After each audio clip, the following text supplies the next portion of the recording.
भैया रो राम राम नमस्कार। हमें तो चिंते हुए नाम है हमारा सचिन चौधरी। मध्य प्रदेश में विधानसभा चुनाव के लाने लगभग 10 महीना 11 महीना को टाइम बचे है और बुंदेलखंड की सियासत धीरे धीरे गरमान लगी है। और कछु दिनों पहले दमोह में एक आयोजन बहुत हो जयंत मलैया जी के 75वें जन्मदिवस पर होते से सियासत कछु नए मोड़ पे आवे की बड़ी हलचल है। और आज जयंत मलैया जी हमारे संग हैं बुंदेली बौछार पे। भाई साहब, आपके कार्यक्रम का आयोजन बहुत उद्देश्य से सबसे बड़ी बात जो निकली कि अबे तो पारी और बाकी है। नहीं जा तो हमने कभी सोची नहीं है। हम जब से पार्टी में हैं 50 साल से काम कर रहे हैं, अकेले जा हमने कभी नहीं सोची। न हमें कहूँ पार्टी से टिकट मांगने की ज़रूरत पड़ी। पार्टी उस समय छोटी होती, धीरे धीरे पार्टी बढ़ गई। तो मेरे मन में ऐसी कोई इच्छा नहीं है। पार्टी जो कहे सो कर है।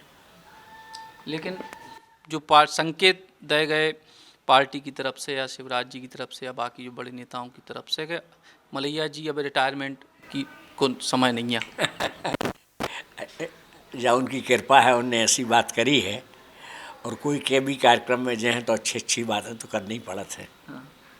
तो जी जो बातें मतलब अबे भी कुछ डाउट है आपको कि अच्छी नहीं, भाई नहीं, कोई बात नहीं है।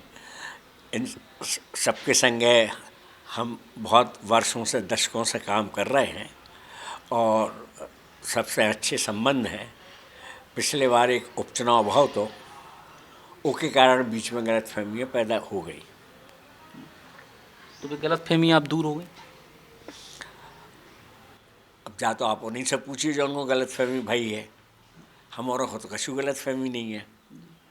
लेकिन जी तरीके को उस दिन पूरे कार्यक्रम के बाद भाषण में शिवराज जी ने कही कि जयंत मलैया जी के बिना दमोह अधूरो है और भी तमाम सारी बातें। तो एक बार फिर से उम्मीद आपसे जुड़े कार्यकर्ता या दमोह में बहुत सारे लोग लगाने लगे कि मलैया जी एक बार फिर से सक्रिय राजनीति, अब सक्रिय तो आज भी है लेकिन चुनावी राजनीति में एक बार फिर से दिखाई दे सके। अभी या तो भविष्य में पता चल है क्या हुई है और पार्टी जो आदेश दे है सो कर है। उस दिन कैलाश जी ने भी जी तरीके से सार्वजनिक तौर पे माफ़ी मांगी। 2020 को जो 21 को जो चुनाव भाव उपचुनाव के बाद जितने भी घटनाक्रम भय आपकी बहुत लंबे समय की राजनीति के ऊपर डेंट करने की कोशिश भई, तो उसके बाद कैलाश जी ने माफ़ी मांगी। तो आपको लगे कि अब पार्टी को मतलब जो आपको पक्ष है अब जाके समझ में आओ। हमें जो लगा थे वो नोटिस देवे के बाद ही समझ में आ गई थी। कैसे उसके बाद जब हम फ़ोन करके अध्यक्ष महोदय के पास गए थे तो उन्होंने कछु पूछी नहीं, बैठाला अच्छे से, आओ बैठो, नाश्ता करो, चाय पियो, बस। और वो तो हमारे प्रदेश के अध्यक्ष हैं, परंतु वो हमें कृपापूर्वक बाहर तक छोड़ने भी आए। तो ये सब बातें हैं। सबसे संबंध हमारे पहले भी अच्छे रहे हैं, आज भी अच्छे हैं। थोड़ी बहुत कछु गलतफहमी पैदा हो गई थी। हमें लगा था वो समय के संगे धीरे धीरे। तो उस समय जब जो घटनाक्रम हुआ 2018 में जब आप चुनाव हारे, फिर उपचुनाव भाव और जिनने आपको चुनाव हराओ तो बे लड़े हो फिर बे हारे, तो दमोह की जो सियासत है ऐसा नहीं लग रहा हो कि 2018 में जहाँ पार्टी खड़ी थी घूम फिर के फिर उतनी पहुँच रही पार्टी से भी कुछ गलती भई कि जब जी व्यक्ति को जी सीट से ना फर्क पड़ रहा हो तो चुनाव में ना फिर ना को सरकार में फ़र्क पड़ रहा हो तो फिर उसको ले आवे के बाद फिर चुनाव लड़े हारे और फिर पूरे मतलब इतने जितने घटनाक्रम भय उतने 18 के 18 पे पहुँच गई। अब जा क्या पता हो समय की उनकी क्या परिस्थिति है थी, काय जो करो हम नहीं कह सकते। अब आगे का दमोह जिला में लगातार भारतीय जनता पार्टी पहले विधानसभा को उपचुनाव हारी, फिर जिला पंचायत के चुनाव में भी हार भई, नगर पालिका में भी हार भई। आपकी सक्रियता पार्टी अगर मांग रही है तो उसके बाद पार्टी को मजबूती देने के लिए आपके पास क्या प्लान है?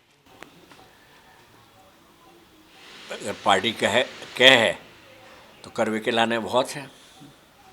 हमारे भी 50 साल के संबंध हैं, संपर्क हैं और अकेले बुंदेलखंड में नहीं, बुंदेलखंड के बाहर भी हैं और सबका भरोसा भी है। तो ये सब चीज़ों को देख के निश्चित तौर से भारतीय जनता पार्टी की स्थिति अच्छी रहे, काफ़ी अच्छी रहे। 18 में आपकी हार की का वजह इतने दिनों में आपको समझ में आई? इतनों आप जैसे बहुत सारे काम की आपने बात करी, अभी भी लगातार आपकी जो परियोजनाएं हैं वे चल रही हैं, आपको का एक वजह समझ में आई कि का वजह आपको लगा? अब बीते समय में चुनाव होत है, बहुत सी बातें चलत हैं, परंतु हमने कहूँ कोई के ऊपर कभी हमने कोई आरोप नहीं लगाओ, न आज लगे हैं। हमारे वरिष्ठ नेता हैं, भारतीय जनता पार्टी के सांसद रहे हैं, भारतीय जनता पार्टी के मंत्री रहे हैं, कई बार विधायक रहे हैं, और जब वे चुनाव हारे थे 2013 में, तो उन्हें मध्य प्रदेश बुंदेलखंड विकास प्राधिकरण को अध्यक्ष भी बनाओ। तो हम जब बात कर रहे हैं डॉक्टर रामकृष्ण कुसमरिया जी, जिनको सब बाबा जी कहते हैं, वे 2 जगह से ठाणे हो गए, दमोह से ठाणे हो गए और पथरिया से ठाणे हो गए। इसे 2 ही सीटें भाजपा हार गई। कैसे वे भी लगातार भारतीय जनता पार्टी की लगातार राजनीति करते रहे थे, हालांकि कोई बहुत वोट तो नहीं मिले, परंतु फिर भी हमें हरावे के लायक वोट मिल गए। मतलब पूरी जो मतलब आखिरी को समीकरण है वो बाबा जी से गड़बड़ा। अब जा तो नहीं कह सकते हैं, परंतु हाँ ऐसी समझ में आत है। एक बड़ा आरोप 2018 के चुनाव में आपके ऊपर लगाते लोग कि भैया अपने कॉलेज बन गए, अपनी बड़ी चीज़ें बन गई, शहर को कछू नहीं मिले। के बाद मेडिकल कॉलेज की बड़ी मांग भई, मेडिकल कॉलेज की घोषणा भी 2021 के उपचुनाव में मुख्यमंत्री जी कर गए, लेकिन अभी तक कछू कोई दूर दूर तक कोई हलचल नहीं। तो दमोह तो 2018 में जितने खड़े तो 2022 के आखिर में भी उतनी है। दमोह में हमने क्या काम कराओ है, वो उतर के लोग बते हैं। सबसे बड़ी चीज़ हती सिंचाई की परियोजनाएं। वैसे तो हमने सिंचाई मंत्री के रूप में अपने सभी सहयोग के साथ हमने पूरे प्रदेश में काम कराओ, जिससे सिंचाई बहुत ज़्यादा बढ़ गई। हमारे दमोह में दशकों से सुन रहे थे पंचम नगर पंचम नगर पंचम नगर, कौन नहीं आई, और फिर पंचम नगर का हमने माननीय मुख्यमंत्री जी से भूमि पूजन कराओ और काम शुरू करो। हमारी सीतानगर परियोजना 22 करोड़ों की है, वह परियोजना के ऊपर काम चालू है। हमारी सद्धरू जौन सा सैकड़ों गाँव को में पानी मिल रहा है, घर घर में पानी जा रहा है, उससे सिंचाई होने है। हमारे तक अंडरग्राउंड वाटर चार्ज तेज़ी से हो रहा है, और एक संगे संगे हमारी साजली भी काम कर रही है, और जूडी के ऊपर अब 350 करोड़ रुपए की योजना है, उसके ऊपर भी काम लगने वाला है या लग गया है।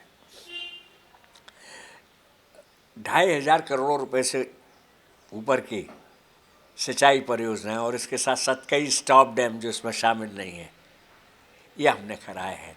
आप देखेंगे हमारे नए रेवे के कारण विलम्ब तो भाव है, अकेले ये सब परियोजनाएं चालू हैं, और अगले साल जब ये सब चालू हो जाएं परियोजनाएं, ऐसे सिंचाई होने लगे है, तो आप देखिए 2 साल के अंदर पूरे दमोह जिले की हालत में का सुधार होता है। हमने कोशिश करी शिक्षा के क्षेत्र में नए महाविद्यालय, नए स्कूल बनाए, सड़कें बनाई, हमने अस्पताल का कायाकल्प किया। बहुत से ऐसे काम हैं जो हमने मोटे मोटे तो गिना रहे थे ना। और दूसरी सबसे बड़ी बात है जो मुझे सबसे ज़्यादा संतोष देता है, हमने अपने दमोह ज़िले के जितने भी लोग हमारे पास आते इलाज के लाने, कोई बिना इलाज के वापस नहीं गया। जीवन मृत्यु तो ऊपर वाले के हाथ में है। डॉक्टर अपनी कोशिश करत है, परंतु उसके लाने जो भी करने तो दवाई के इंतज़ाम, ऑपरेशन को इंतज़ाम, उनके जितने भी वो होते हैं जांचें होती हैं, बड़ी महंगी जांचें होती हैं, उन सब का इंतज़ाम जो हम करते हैं। मेडिकल कॉलेज की का स्थिति अब दमोह के लाने आपको लगत है कि कुछ उम्मीद है? अब लगभग 24 मेडिकल कॉलेज मध्य प्रदेश में आने हैं भारत सरकार के द्वारा, और हमने भी इनमें पत्र लिखो है और भी लोग प्रयास में हैं कि दमोह में मेडिकल कॉलेज आए। जा बात है कि जब पिछले बार घोषणा भई तब तो हम हते ने, उसके बारे में हमें ज़्यादा जानकारी भी नहीं है, परंतु निकट भविष्य में बिल्कुल आवश्यक तौर पे जो मेडिकल कॉलेज है भारत सरकार दे रही है पूरे देश के अंदर, वो में सूची भी है कि 21 या 24, हमें वे अच्छे से याद नहीं, 21 या 24 मेडिकल कॉलेज मध्य प्रदेश में आने हैं। जब उपचुनाव हो तो उस समय कांग्रेस ने आपसे संपर्क करे? बड़ा हल्ला तो कि कांग्रेस ने संपर्क तो करे है, निश्चित तौर पे करे हुई है। कांग्रेस ने आपसे संपर्क करे? कांग्रेस से संपर्क तो देखिए हर एक की राजनीति होती है। हमारे कांग्रेसी भी मित्र हैं, भारतीय जनता पार्टी तो हमारी खैर मूल पार्टी है ही। मेरे सभी लोगों से अच्छे संबंध हैं। हम जिनके खिलाफ चुनाव लड़ते हैं, हम मुकेश नायक जी से चुनाव लड़े, उनसे हमारे, उनके परिवार से हमारे अच्छे संबंध हैं। हम वीरेंद्र दवे जी से चुनाव लड़े, उनसे अच्छे संबंध हैं। टंडन जी से हम कई चुनाव लड़े उनके परिवार से, उनसे तब भी पहले संबंध थे, आज भी संबंध हैं, और वही चुनाव लड़े थे, स्वाभाविक है। तो संपर्क कांग्रेस ने आपको ऑफर करे तो कि आप लड़ जाओ कांग्रेस की टिकट पे, ऐसी कोई ऑफर? नहीं, हमें नहीं किया, हमारे बेटे सिद्धार्थ को किया था तो उसने मना कर दिया था।